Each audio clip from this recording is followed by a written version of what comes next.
Assalomu alaykum va rahmatullohi va barakatuh. Baka. Maşallah, barakallah, alhamdulillah. Subhanallah, mana kurishingizda biz ana eng tajribasi yo'q degan odamga selib ko'raylik dedik.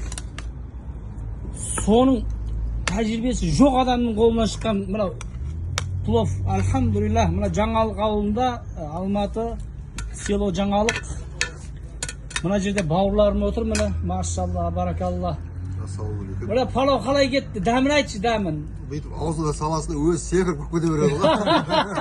Maşallah, alhamdulillah. Бұл ана таза органикалық тыңайтқыш биогумустың сондай бір верми чайы болсын, қандай қайсы түрі болсын, осы мынау күрішке пайдаланылған органикалық тыңайтқыш. Бұл жерде селитра жоқ. Бұл жерде басқа да химикаттар жоқ. Иншалла, ол химикаттарсыз осындай болар екен ғой дәмі. Ең төмен тәжірибесі жоқ деген адамға сеткенбіз. Керемет екен. Машалла, алхамдулилlah. Бәке, Алла разы болсын, Алла хидаят етсін. Алла бізді осындай бір келешек ұрпаққа мына химикатпен таза өнімді ажырата алмай жеп іше беретін мынау келешек ұрпаққа дәл мына кетісімізден ештеңені ажыратпайтын боламыз мынау келешегі. Мына істеріңе Алла разы болсын.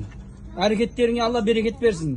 Мына бүткіл фермер группадағы бүткілің осындай жаңағы органикалық тыңайтқыш арқылы өсірілген өнімдерді мына қазақ елім, қазақ жерім деп жүрген бауырларымызға осындай ұсыныстар тасталса, машаллах, алхамдулилlah, иншалла үлкен жетістік.